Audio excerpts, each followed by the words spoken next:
Welcome friends, आप सभी का फिर से एक बार स्वागत है क्रेजी 4 मूवीज में। तो दोस्तों देखा जाए तो लियो फिल्म को रिलीज हुए आज पूरे एक हफ्ते बीत चुके हैं, यानी कि 7 दिन फिल्म का जो है निकल चुका है। अब तक जिसको भी ये फिल्म देखनी थी उसने थिएटर में इस फिल्म को देख लिया होगा। मेरी अगर बात करें तो इस एक हफ्ते के अंदर मैंने इस फिल्म को 3 बार देखा है थिएटर में, 2 बार हिंदी में, 1 बार तमिल में। और आप सभी की तरह मेरे सोशल मीडिया फीड में भी जो है केवल लियो लियो लियो ही जो है भरा हुआ है। इंस्टा उठाकर बैठोगे तो यहां पर रील में ही जो है पूरी फिल्म जो है आप आराम से देख सकते हो। इस लेवल पर जो है लोगों ने सीन्स काट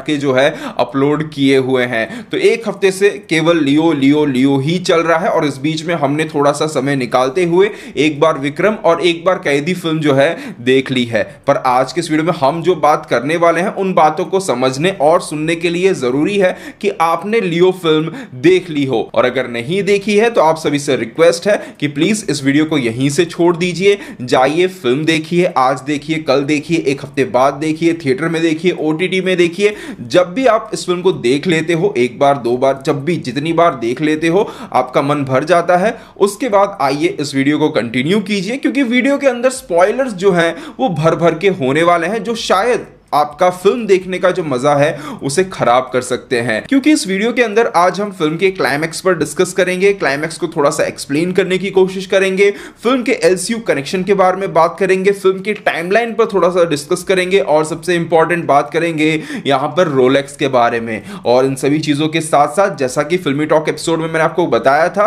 कि आज की डेट में थिएटर्स में फिल्म के 3 अलग अलग प्रिंट्स जो है वो चल रहे हैं, तो आखिरकार उन 3 प्रिंट्स के अंदर क्या डिफरेंस है वो भी मैं जो है इस वीडियो में आपको थोड़ा सा बताने की कोशिश करूंगा। तो सबसे पहले नजर डालते हैं एलसीयू की टाइमलाइन के ऊपर और जानने की कोशिश करते हैं कि आखिरकार लियो फिल्म की जो कहानी है वो एलसीयू के कौन से पोर्शन में एस्टैब्लिश की गई है। तो शुरू से शुरुआत करते हैं और नजर डालते हैं यहां पर कैदी फिल्म के ऊपर। तो कैदी फिल्म जो कि साल 2019 में थिएटर्स में रिलीज हुई थी, इस फिल्म की कहानी को जो है 2018 में सेट किया गया था, जिस पर क्लैरिटी हमें 2020 में आई फिल्म विक्रम के अंदर मिलती है, जहां पर एक सीन के अंदर जब फहद फासिल नरेन या फिर कहें बिजॉय से पूछताछ कर रहे होते हैं तब उनके हाथ में एक फाइल रहती है और उस फाइल के अंदर एक आर्टिकल का कटआउट भी हमें जो है देखने को मिलता है। हालांकि वहां पे चीजें जो है तमिल में लिखी हुई थी, बट गूगल ट्रांसलेट करके आपको स्क्रीन पर हम इंग्लिश में दिखा देंगे। तो यहां पर इस आर्टिकल के अंदर साफ साफ लिखा हुआ है कि 18 मार्च 2018 को जो है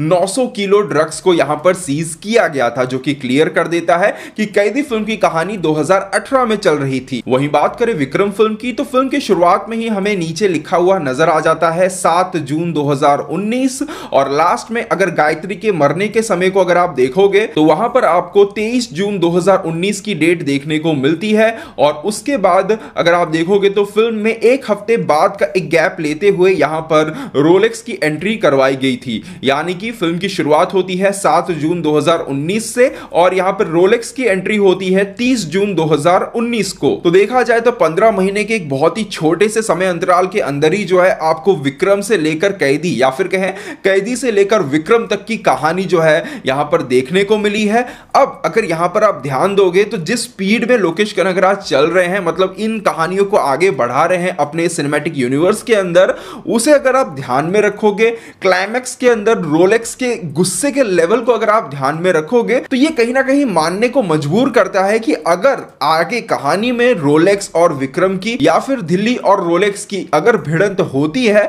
तो ये भिड़ंत होने में बहुत ज्यादा समय जो है नहीं लगेगा। मैक्सिमम टू मैक्सिमम 1 साल या फिर 1.5 साल के अंतराल में ही जो है इन सभी की भिड़ंत जो है कहानी के अंदर कहीं ना कहीं होने वाली है, क्योंकि रोलेक्स के जो आदमी हैं उन्हें एटलीस्ट आइडिया है कि दिल्ली कहां पे रहता है, तो उस तक पहुंचना रोलेक्स के लिए कोई बहुत मुश्किल काम यहां पर नहीं होने वाला है। तो अगर इस चीज को मान लिया जाए कि 30 जून 2019 के बाद 1 साल 1.5 साल के अंदर ही रोलेक्स और दिल्ली या फिर रोलेक्स और विक्रम की भिड़ंत हो जाती है, तो शायद ऐसा हो सकता है कि यहां पर जो कहानी हम लियो के अंदर देख रहे हैं उस कहानी के आते आते, उस पोर्शन के आते आते रोलेक्स का गेम ओवर हो चुका है। अब ऐसा हुआ होगा ये मैं कंफर्म तो नहीं बता रहा हूं, जस्ट एक एजम्पशन है, क्योंकि यहां पर लियो की जो कहानी है वो 2022 में चल रही है। जी हां दोस्तों, इस चीज पर क्लैरिटी और कंफर्मेशन देने के लिए फिल्म में और दूसरी फिल्मों के अंदर कुछ चीजें हैं जिन पर अगर बात करें तो सबसे पहले यहां पर नजर डालिएगा आप उस सीन पर जहां पर लियो फिल्म के अंदर नेपोलियन की एंट्री होती है। नेपोलियन की एंट्री होते ही नेपोलियन यहां पर एक गवर्नमेंट ऑर्डर को जो है यहां पर लियो या फिर कहें पार्थिबन के हाथों में थमाता है। वहां पर हालांकि थिएटर में चीजें इतनी फास्ट चलती है और पॉज वगैरह का तो ऑप्शन होता नहीं है, तो एग्जैक्ट डेट जो है वो मैं नहीं देख पाया, पर हां वहां पर जो है 2022 की डेट जो है उस गवर्नमेंट ऑर्डर के ऊपर लिखी हुई थी। तो ये एक चीज यहां से कंफर्म होती है। दूसरा चीज, अगर आपको याद हो कैदी फिल्म के अंदर जहां पर बिजॉय पहली बार यहां पर नेपोलियन से फोन पर बात करता है तो उससे पूछता है कि तुम्हारी उम्र क्या है, तो नेपोलियन वहां पर यह बोलते हैं कि आने वाले पुराताशी को जो है वो 55 के हो जाएंगे। यानी कि मार्च 2018 में कैदी वाली घटना चल रही है और उससे कुछ महीनों बाद अगस्त और सितंबर के आसपास कहीं पर नेपोलियन जो है 55 का होने वाला है। अब दूसरी तरफ अगर आप ध्यान दोगे तो लियो फिल्म के एक सीन के अंदर नेपोलियन ये बोलता हुआ सुनाई देता है कि मेरे रिटायरमेंट में अब सिर्फ जो है 60 दिन बाकी हैं। तो 2018 में घटी घटना के दौरान नेपोलियन जो है 55 साल का था और अब क्योंकि वो रिटायर हो रहा है तो बहुत ज्यादा चांसेस है कि उसकी उम्र जो है कहीं ना कहीं 59 प्लस में चल रही होगी और 60 साल की उम्र उसकी बहुत ही नजदीक आ गई होगी। तो जाहिर सी बात है कि उतनी उम्र में वो रिटायर हो ही जाएगा। तो इन सभी चीजों को कुल मिलाकर भी अगर आप कैलकुलेट करोगे तब भी कहानी जो है कहीं ना कहीं यहां पर 2022 में चलती हुई आपको नजर आएगी। तीसरी चीज जो इस चीज को कंफर्म करती है वो है संजय दत्त का फिल्म के अंदर सुनाई दे रहा एक डायलॉग, जहां पर क्लाइमैक्स से ठीक कुछ देर पहले जब संजय दत्त पार्थिबन के बेटे को किडनैप कर लेते हैं तो उस दौरान वहां पर वो एक लाइन बोलते हैं जहां पर हमें सुनाई देता है कि आज से ठीक 22 साल पहले तेरी बहन की हत्या हुई थी, तेरी बहन का मर्डर हुआ था और आज अगर मैं तेरे बेटे को किडनैप करके लेके जा रहा हूं तो मेरा क्या मकसद है ये तुझे पता होगा। और एलिसा या फिर मैडोना सेबेस्टियन की मौत की डेट को अगर आप देखोगे तो वो सेम वही डेट थी जिस डेट को लियो को मरा हुआ घोषित किया गया था, यानी कि जून 1999। तो यहां से भी अगर आप कैलकुलेट करते हो तब भी जो डेट है वो 2022 के आसपास की बनती हुई नजर आती है। तो विक्रम से लेकर लियो के बीच में अगर देखा जाए तो करीब करीब यहां पर मिनिमम यहां पर 2 से 2.5 साल का एक गैप आ चुका है। तो आपको यहां से क्या लगता है कि इस गैप के दौरान क्या सही में रोलेक्स का गेम बच चुका होगा या फिर रोलेक्स अभी भी बचा हुआ है? आपका जो ओपिनियन है कमेंट सेक्शन में जरूर शेयर कीजिएगा। और अगर मान लीजिए कि सही में इस समय अंतराल के अंदर ही इस 2-2.5 साल के अंदर ही जो है रोलेक्स का गेम बच चुका है और आने वाली कैदी 2 और विक्रम 2 के अंदर हमें इसी 2 साल या फिर 2.5 साल के समय को जो है अगर दिखाया जाता है तो बहुत ज्यादा चांसेस है कि हमें थलपति विजय और सूर्या एक साथ टकराते हुए एलसीयू के अंदर शायद नजर ना आए। लियो का जो कैरेक्टर है वो कहीं और अपने अलग मिशन और कहीं और अपने अलग दुश्मनों से लड़ता हुआ नजर आएगा, जहां पर शायद यहां पर कमल हसन का कैरेक्टर उसे यहां पर सपोर्ट करेगा, उसकी हेल्प करेगा और मैक्सिमम टू मैक्सिमम उसकी हेल्प करने में कमल हसन के साथ हमें फहद फासिल भी जो है नजर आ सकते हैं। तो ये हो सकता है, ये कुछ पॉसिबिलिटीज हो सकती है क्योंकि लोकेश कनगराज भी जानते हैं कि सूर्या और थलपति विजय को एक साथ लाना बहुत ही एक मुश्किल टास्क है। केवल उनकी राइटिंग लेवल की मैं बात नहीं कर रहा हूं, वो राइटिंग में चाहे तो कुछ भी कर सकते हैं, बट यहां पर केवल बात राइटिंग की नहीं है, यहां पर बात है यहां पर एक्टर्स की मौजूदगी की, यहां पर बात है प्रोड्यूसर्स की। जब बात एसआर प्रभु और ललित जैसे प्रोड्यूसर्स की आ जाती है तो कुछ भी कह पाना बहुत ही मुश्किल है। हां, वो बात अलग है कि आज एलसीयू कनेक्ट होने के बाद ये फिल्म इतना कमा रही है, आगे कैदी 2, विक्रम 2 भी और ज्यादा कमाएगी, तो हो सकता है कि उसके बाद ये प्रोड्यूसर्स जो है अपने कुछ डिसीजंस में बदलाव ला सकते हैं क्योंकि उन्हें भी आगे जाकर पैसे कमाने हैं। तो उस कमाई को 2 गुना 3 गुना बढ़ाने के लिए वो इन लोगों को साथ में ला सकते हैं, बट एटलीस्ट आज की डेट में ये चीज जो है बहुत ही मुश्किल है, जिसमें सबसे बड़ा रोल यहां पर एसआर प्रभु का ही होगा। उन्होंने नेपोलियन को साथ में लाने की परमिशन दे दी, वही अपने आप में बहुत ही बड़ी बात है। मतलब मैं तो पर्सनली कभी सोचा ही नहीं था कि एसआर प्रभु कभी भी विजय की फिल्म के साथ अपने आप को कनेक्ट करेंगे। क्यों, किस लिए, वो अगर आपको पता हो तो अरूवी के टाइम जो सब घटा था वो उस टाइम की एक पास्ट की हिस्ट्री है, अब उसको लेकर वो दिमाग में चल रहे हैं नहीं चल रहे हैं ये आज की डेट में क्लियर तो नहीं कहा जा सकता है। तो इसीलिए कहीं ना कहीं लोकेश कनगराज इस टाइमलाइन के साथ थोड़ा सा खेल रहे हैं। आगे जाकर अगर उन्हें परमिशन मिल जाती है और दोनों ही प्रोड्यूसर्स राजी हो जाते हैं, क्योंकि कमल हसन की तरफ से पूरा ग्रीन सिग्नल है, कमल हसन कोई रोक टोक नहीं लगाने वाले हैं, इन दोनों प्रोड्यूसर्स की तरफ से ग्रीन सिग्नल मिलता है तब तो लोकेश कनगराज रेडी बैठे हैं इनको एक साथ टकराने के लिए, बॉक्स ऑफिस पर आग लगाने के लिए। तो वो होता है नहीं होता है उसको जानने के लिए, उसको देखने के लिए अभी 4-5 साल का मिनिमम इंतजार तो हमें और आपको करना ही होगा। पर हां, अगर रोलेक्स को आप जल्द से जल्द देखना चाहते हो तो वो आपको कैदी 2 के अंदर नजर आ जाएंगे, क्योंकि ऑलरेडी कैदी 2 को लेकर यह बात कंफर्म हो चुकी है कि कैदी 2 एक काइंड ऑफ प्रीक्वल भी होगी और सीक्वल भी होगा, जहां पर एक तरफ हमें दिल्ली का फ्लैशबैक देखने को मिलेगा, यानी कि 10 साल पहले वो क्या था, यानी कि 2008-2009 के बीच में वो क्या था, कैसा था, वो हमें दिखाया जाएगा। At the same time Rolex के जो बंदे हैं वो दिल्ली के पीछे पड़े होंगे, तो यहां पर रोलेक्स की भी एंट्री जो है कहानी के अंदर होगी। तो हो सकता है कि कैदी 2 के एंडिंग में जाकर रोलेक्स की एंट्री कैदी 2 के अंदर हो और उसके बाद जो है कहानी आगे विक्रम 2 के अंदर कंटिन्यू होती हुई हमें नजर आ सकती है। अब इन सभी चीजों के बीच में हमें एक चीज नहीं भूलना चाहिए और वो ये है कि एक समय इस पूरे टाइमलाइन के अंदर वो भी होगा जब लियो या फिर कहें पार्थिबन और कमल हसन यानी कि विक्रम मिले होंगे, क्योंकि अगर आप फिल्म के क्लाइमैक्स को अगर ध्यान से सुनोगे, कमल हसन के क्लाइमैक्स डायलॉग को ध्यान से सुनोगे, तो वहां पर कमल हसन का कैरेक्टर ये बोलता है कि अब तो तुम्हें पता चल गया होगा कि मैं कौन बोल रहा हूं। और उसके बाद आप विजय का रिएक्शन देखोगे तो एकदम हताश जैसा एक रिएक्शन वो देते हैं, मानो वो विक्रम को आगे अपनी लाइफ में कभी देखना या फिर उससे मिलना ना चाहते हो। तो ये चीज यहां पर इस डायलॉग से जो है क्लियर हो जाती है। इसके अलावा भी अगर आप ध्यान दोगे तो जब पहली बार लियो या फिर कहें पार्थिबन अपने बच्चों को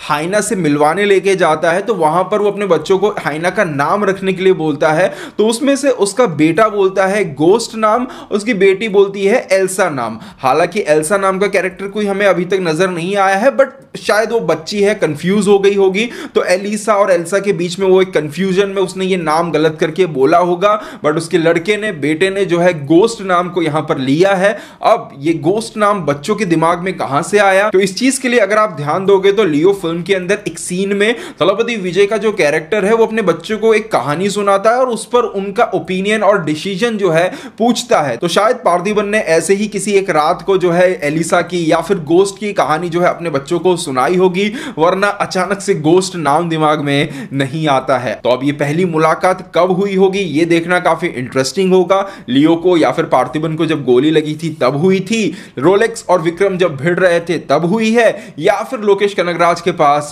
कोई अलग धमाका है। इसके अलावा भी अगर आप ध्यान दोगे तो वैसे तो लियो फिल्म के अंदर कमल हसन कुछ लाइनों को ही बोलते हैं, पर उन कुछ लाइनों के अंदर भी जो है काफी कुछ छुपा हुआ है। एक चीज तो हमने बात कर ली कि लियो को वो पहले से ही पहचानता था, यानी कि लियो भी उसे पहले से पहचानता था। अब दूसरी चीज अगर आप ध्यान दोगे तो यहां पर कमल हसन का कैरेक्टर ये बोलता है कि एक धतूरा फैक्ट्री को उड़ा देने से प्रॉब्लम सॉल्व नहीं होने वाली है। अगर तुम्हें सोसाइटी को एक ड्रग फ्री सोसाइटी बनाना है तो अभी और काफी सारी फैक्ट्रीज हैं जिन्हें तुम्हें उड़ाना पड़ेगा। तो यहां पर अगर आप देखोगे तो पूरी फिल्म के अंदर हमें तो यह दिखाया गया है कि पार्थिबन का जो कैरेक्टर है वो केवल अपनी आइडेंटिटी को छुपाने के लिए और अपने परिवार वालों को बचाने के लिए जो है लोगों को मार रहा है या फिर लड़ रहा है। पर कमल हसन का कैरेक्टर जो इसे पहले से जानता है, उसके डायलॉग से ऐसा फील होता है कि कहीं ना कहीं लियो या फिर पार्थिबन का भी ये मिशन है कि वो सोसाइटी को ड्रग फ्री सोसाइटी बनाए। और इसीलिए हो सकता है कि ऊपर ऊपर से हमें जो नजर आ रहा हो वो एक्चुअल मोटिव ना हो, यहां पर पार्थिबन का मकसद जो है कुछ और ही हो। इसी डायलॉग के दौरान एक और चीज जो बहुत ही इंटरेस्टिंग नजर आती है वो ये है कि जब कमल हसन पहली बार विजय के कैरेक्टर को नाम लेकर पुकारते हैं तो वो पार्थिबन नाम जो है बहुत ही क्लियर तरीके से लेते हैं, बट उसके बाद आप ध्यान दोगे तो पहले वो पार्थिबन बोलते हैं, उसके बाद बोलते हैं ओ सॉरी लियो, उसके बाद वो हंसते हैं। तो इस तरीके की जो हंसी होती है, इस तरीके से जब कभी भी कोई नाम लेता है तो वो ऐसे फील होता है कि मानो लियो जो है पार्थिबन का नकली नाम है। फिल्म के अंदर ऐसा दिखाया जा रहा है कि पार्थिबन जो है लियो का नकली नाम है, असली नाम लियो था, बाद में पार्थिबन हो गया है। पर कमल हसन के डायलॉग को सुनने के बाद ऐसा लगता है कि लियो नाम जो है वो नकली नाम है, इस कैरेक्टर का असली नाम शायद कुछ और ही हो सकता है। और शायद हो सकता है कि ये जो आइडेंटिटी बदली गई है वो 1999 में ही जो है बदल दी गई हो, वहीं पर कुछ ऐसा हुआ हो कि ये जो कैरेक्टर है ये शायद ना ही पार्थिबन हो और ना ही लियो हो। तो ये एक पॉसिबिलिटी है। इस पर आपका पर्सनल क्या ओपिनियन है कमेंट सेक्शन में जरूर बताइएगा। इसके बाद यहां पर लियो फिल्म से जुड़ी एक और जो सबसे इंटरेस्टिंग चीज हुई वो ये थी कि फिल्म रिलीज होने के बाद फिल्म के सेकंड हाफ को लेकर काफी ज्यादा क्रिटिसिज्म यहां पर देखा गया। ऑडियंस के अंदर, क्रिटिक्स के अंदर, सभी का ये कहना था कि फर्स्ट हाफ बेटर था सेकंड हाफ के मुकाबले। अब इस चीज के आते ही जो है यहां पर हमारे सिनेमेटोग्राफर जो है फिल्म के, उनका एक इंटरव्यू आ जाता है जहां पर वो ये कहते हैं कि शायद ये हो सकता है कि लियो के सेकंड हाफ के अंदर जो फ्लैशबैक दिखाया गया है वो शायद फेक हो सकता है। हालांकि उन्होंने तो शायद लगाकर अपना लाइन कंप्लीट किया, पर ऑडियंस ने वो शायद हटा ही दिया। और इसीलिए अब आप देखोगे सोशल मीडिया के अंदर कि जो चीजें पहले लॉजिकली बहुत ही कमजोर नजर आ रही थी, एक लॉजिकल एरर के तौर पे नजर आ रही थी, उन चीजों को ऑडियंस जो है अब लोकेश कनगराज के मास्टरमाइंड की तरह जो है यहां पर देखना स्टार्ट कर चुकी है। और यही एक कारण है कि जब मैं भी दूसरी तीसरी बार अब इस फिल्म को देख रहा था तो वो चीज मेरे दिमाग में हिट कर रही थी कि क्या सही में ये कहानी फेक है, तो फेक है तो क्या क्या चीजें हैं जो इसे फेक साबित कर सकती है। तो उनकी अगर मैं बात करूं तो सबसे पहली चीज मैंने नोटिस की वो ये थी, आप देखोगे कि पार्थिबन जब गुस्से में आता है तो उसका एक अलग ही रूप हमें देखने को मिलता है, जहां पर वो जीभ को दांतों तले दबा लेता है, आंखें बड़ी बड़ी कर लेता है। तो उसका वो जो मोड है, वो जो लुक है, वो जो रूप है, वो कहीं पर भी हमें लियो के फ्लैशबैक में देखने को नहीं मिलता है, या फिर मंसूर अली खान का कैरेक्टर भी जो है ऐसे किसी रूप के, ऐसे किसी मोड के बारे में जिक्र नहीं करता है। जबकि फ्लैशबैक में ऐसी सिचुएशन भी थी जब वो इस तरीके के रूप में आ सकता था। दूसरी चीज आप देखोगे कि कहानी के अंदर मैडोना सेबेस्टियन जब मरती है वो ये बोलती है कि इनमें से किसी को भी छोड़ना मत। अब इस हिसाब से अगर कैरेक्टर अपनी बहन से इमोशनली बहुत ज्यादा कनेक्टेड है तो जाहिर सी बात है कि वो रिवेंज लेने की कोशिश करेगा। पर ऐसा क्या हो गया यहां पर उसके मरने के बाद और गोली लगने के बाद कि वो रिवेंज को भूल ही चुका है, वो अब केवल अपने फैमिली के पास है और यहां पर इनमें से किसी के साथ भी, किसी से भी जो है वो बदला नहीं लेना चाहता है। तो यहां पर क्या घटना घटी है और अचानक से लियो इतना कैसे बदल गया, ये देखना काफी इंटरेस्टिंग होगा, जिसको फिल्म के अंदर अभी तक जो है नहीं दिखाया गया है। और इस चीज को जब मैं ध्यान में लेके चल रहा था तो मुझे पर्सनली ऐसा फील हो रहा था कि यहां पर मैडोना सेबेस्टियन की मरने का कारण या फिर मरने का जो तरीका था वो जिस तरीके से फ्लैशबैक में दिखाया गया है उसमें कुछ डिफरेंस हो सकता है एक्चुअल घटना से। मुझे ऐसा लग रहा है कि शायद एक्चुअली में वो कैरेक्टर जो है कुछ अलग तरीके से मरी होगी, पर उसे नरेट यहां पर मंसूर अली खान के कैरेक्टर ने अलग तरीके से किया है। तो वो एक पॉसिबिलिटी हो सकती है। वहीं पर ये पूरा फ्लैशबैक जो है यहां पर जो है फेक नहीं हो सकता है। अगर कुछ हो सकता है तो यहीं पर वो डिफरेंस जो है शायद यहां पर डायरेक्टर साहब आगे जाकर क्रिएट कर सकते हैं। दूसरी चीज आप देखोगे तो यहां पर कहानी के अंदर लियो को जो है 2 गोली लगती है, एक पीठ पर एक छाती पर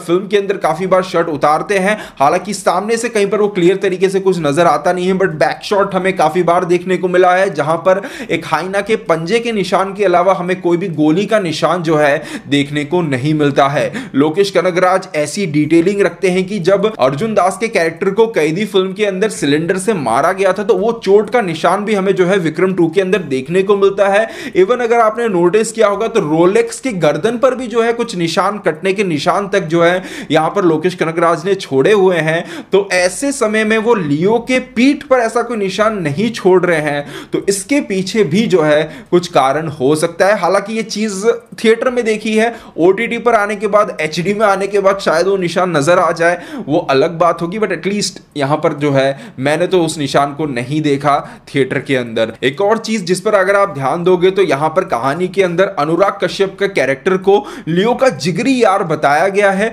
और अपने जिगरी यार को लियो का कैरेक्टर जो है 2 गोली में 2 सेकंड में मार देता है। तो ऐसा क्यों हो रहा है? क्या सही में वो लियो ही है या फिर वो दोस्ती है या फिर ये कोई और कैरेक्टर है जिसको ये लोग लियो समझ रहे हैं? तो क्या सही मायनों में लियो जब दास एंड को के लिए काम कर रहा था वो सही मायनों में उनके लिए काम कर रहा था या फिर बैकग्राउंड में कुछ और खिचड़ी जो है यहां पर पक रही थी? क्योंकि जिस पुलिस वाले को वो मारता है, देखिए वहां पर जो है पुलिस वाले की बात अगर ये लोग मान लेते और लियो अपने आप को सरेंडर कर जाता तो इतना बड़ा लफड़ा नहीं होता, पर लियो ने अपने आप को सरेंडर नहीं किया, उसने लफड़ा बढ़ाया और उस पुलिस वाले को मार दिया जो दास एंड को के लिए काम कर रहा था और उनकी सभी इल्लीगल एक्टिविटीज में उन्हें सपोर्ट कर रहा था। तो इस पूरे थियरी के ऊपर आपका क्या ओपिनियन बनता है ये भी जरूर बताइएगा। इसके अलावा अगर बात करें उन 3 डिफरेंट प्रिंट्स या फिर 3 डिफरेंट वर्जन्स की जो आजकल थिएटर्स में चल रही हैं, उसमें अगर देखा जाए तो केवल एक ही सीन है जिसको अलग अलग तरीके से इन तीनों ही प्रिंट्स के अंदर चलाया गया है, जहां पर ये वो सीन है जहां पर लियो या फिर कहें पार्थिबन जो है ये कबूल करता है अर्जुन सर्जा के सामने कि वो ही लियो है। अब ये जो सीन है इंडिया की अगर मैं बात करूं, हमने जो प्रिंट देखी है उसके अंदर कुछ इस तरीके से है कि शुरुआत में पहले लियो जो है संजय दत्त को जस्ट मारने पर ही रहता है, संजय दत्त मरा नहीं होता है, जस्ट लियो को अपने पास बुलाता है, उसका सर अपनी तरफ करता है और पूछता है कि बता दे कि तू लियो है या नहीं। तो वहां से सीन कट हो जाता है और हमें जो है यहां पर फिर अर्जुन सर्जा नजर आने लगते हैं और उसके बाद जो है फाइट वगैरह चलती है और बाद में पहले अर्जुन सर्जा सर्जा के सामने लियो ये कबूल करता हुआ नजर आता है कि वही लियो है। और उसके बाद हमें जो है एक फ्लैशबैक दिखाया जाता है जहां पर ये क्लियर कर दिया जाता है कि संजय दत्त को जब वो मार रहा था तब भी उसने उसके सामने इस चीज को कबूल कर लिया था। तो ये वो प्रिंट है जो इंडिया में चल रही है, जो मेरे हिसाब से यहां पर मैक्सिमम लोगों ने देखा हुआ है। इसके अलावा एक प्रिंट वो है जहां पर संजय दत्त के सामने लियो इस चीज को कबूल करता है कि वही लियो है, उसे रखा नहीं गया है, केवल अर्जुन सर्जा वाले पोर्शन को दिखाया गया है, संजय दत्त वाले पोर्शन को नहीं दिखाया गया है। इसके बाद जो तीसरा वर्जन है जो मेरे हिसाब से शायद यहां पर आईमैक्स स्क्रीन्स पर और ओवरसीज में चल रहा है, उसकी अगर बात करें तो उसके अंदर कुछ ऐसा होता है कि यहां पर संजय दत्त वाला जो पोर्शन है जहां पर संजय दत्त को लियो मार देता है, या फिर कहें संजय दत्त उसको अपनी तरफ बुलाता है, मरने को ही है, उसको अपनी तरफ बुलाता है, पूछता है कि तू ही लियो है। हमारे इंडियन वर्जन के अंदर वो सीन वहीं से कट हो जाता है और अर्जुन सर्जा नजर आते हैं, बट आईमैक्स प्रिंट के अंदर वो सीन वहीं से कंटिन्यू होता है और हमें एक कुछ सेकंड का एक्सटेंशन देखने को मिलता है जहां पर तुरंत ही इस चीज को दिखा दिया जाता है कि विजय या फिर कहें पार्थिबन ने यह कबूल कर लिया है संजय दत्त के सामने कि वो ही लियो है, और कबूल करते ही वो संजय दत्त को मार देता है। और मारने के बाद एक इंटरेस्टिंग चीज जो देखने को मिलती है वो ये है कि लियो वहां पर जो एक स्माइल देता है ना, वो पूरी एक विलन टाइप की एक स्माइल जो है देखने को मिलती है। अब वो प्रिंट मुझे पता नहीं आने वाले समय में कोई देख पाएगा नहीं पाएगा, क्योंकि मेरे सामने आया था चला गया, मैं तो केवल मैंने भी जैसे कहा कि रील्स वगैरह पर ही जो है सब कुछ देखा है, ये कहीं पर बहुत मुश्किल है इस चीज को देखना। बट हाँ, अगर आप ढूंढोगे तो आपको लिखा हुआ काफी जगहों पर रेडिट वगैरह पर भी जो है ये चीज लिखी हुई पता चल जाएगी। इवन इंडिया के अंदर भी जो आईमैक्स स्क्रीन पर चल रहा है वहां पर भी यही चीज जो है चल रही है। तो ये काम लोकेश कनगराज ने जानबूझ के किया है, गलती से हो गया है, ये भी मेरे हिसाब से आने वाले समय में ही जो है कभी पता चल पाएगा। इसके अलावा अगर बात करें कुछ और नोटिस की गई चीजों के बारे में, तो यहां पर विक्रम फिल्म में नजर आने वाली कैरेक्टर माया जो है हमें लियो में नजर आती है। और अगर आपने ध्यान से सुना होगा, जब मार्केट फाइट सीन चालू होने वाला रहता है तो वहां पर एक पुलिस ऑफिसर गौतम मेनन को कॉल करता है और यह कहता है कि हमारे एक अंडरकवर एजेंट के द्वारा हमें यह पता चला है कि कुछ गैंगस्टर्स जो हैं यहां पर शहर में घुसे हैं जो पार्थिबन के परिवार को मारना चाहते हैं। तो शायद अब वो कैरेक्टर जो है यहां पर एक अंडरकवर एजेंट बन चुकी है। हालांकि इस चीज को आगे लोकेश कनगराज कैसे दिखाते हैं वो देखना काफी इंटरेस्टिंग होगा, क्योंकि लास्ट शॉट के अंदर स्क्रीन के बाजू में भी वो जो है हमें बैठी हुई नजर आती है। इसके अलावा एक सीन के अंदर जहां पर विजय त्रिशा बात कर रहे होते हैं और विजय ये बोलते हैं कि जो घटनाएं घट चुकी हैं उसे देखने के बाद अब मेरा दुकान पर जाने का बिल्कुल मन नहीं कर रहा है, मेरी हिम्मत नहीं हो रही है। तो उस सीन के अंदर अगर आप ध्यान दोगे तो बाहर कुछ गिरने की आवाज जो है सुनाई देती है। हालांकि ये दिखाया नहीं जाता है कि वो क्या गिरा, किसने गिराया। तो हो सकता है कि वहां पर कोई छुप छुप के जो है इन सभी की बातों को सुनने की जो है कोशिश कर रहा हो। तो ये थी वो कुछ चीजें जो मैंने देखी, मैंने ऑब्जर्व की, मेरा कुछ जो प्रिडिक्शन है, मेरा जो एजम्पशन है, सब कुछ जो है मैंने यहां पर फिल्म को 3 बार देखने के बाद आपके सामने रख दिया है। अभी भी कुछ और चीजें हैं जिन पर बात हो सकती है, बट मेरे हिसाब से उसके लिए OTT पर आने का इंतजार करना चाहिए। अभी कल ही जो है यहां पर एक क्लिप, यहां पर एक स्क्रीनशॉट आया था जहां पर कुछ लोग का ये कहना है कि गौतम मेनन के फोन के अंदर जो है विजय का जो नंबर है वो पार्थिबन नाम से नहीं लियो नाम से जो है सेव किया गया है। तो उसमें कितनी सच्चाई है वो तो HD प्रिंट वगैरह आने पर ही पता चलेगा। हालांकि थिएटर के अंदर ऐसा कुछ क्लियर तरीके से जो है पता नहीं चल पाता है। बाकी सोशल मीडिया पर भी जो स्क्रीनशॉट्स वगैरह घूम रहे हैं वो मुझे थोड़ा सा एडिटेड टाइप फील करा रहे हैं, तो उस पर अभी मैं जो है पर्सनली यकीन नहीं कर सकता हूं। इसके अलावा आपकी पर्सनली क्या थियरीज हैं, आपने क्या ऑब्जर्व किया है, आपको क्या लगता है कहानी यहां से आगे कैसे जा सकती है, पीछे क्या घटनाएं घटी होंगी, आपका जो भी ओपिनियन है, जो भी थियरीज है, कमेंट सेक्शन में प्लीज शेयर कीजिए। मुझे पढ़ने में मजा आएगा, आप सभी को डिस्कस करने में मजा आएगा। दोस्तों बस यहीं तक था आज का वीडियो, उम्मीद करते वीडियो आपको पसंद आया होगा। वीडियो शेयर जरूर कीजिएगा। मिलते हैं हमारे अगले वीडियो में, तब तक के लिए बाय बाय, टेक केयर।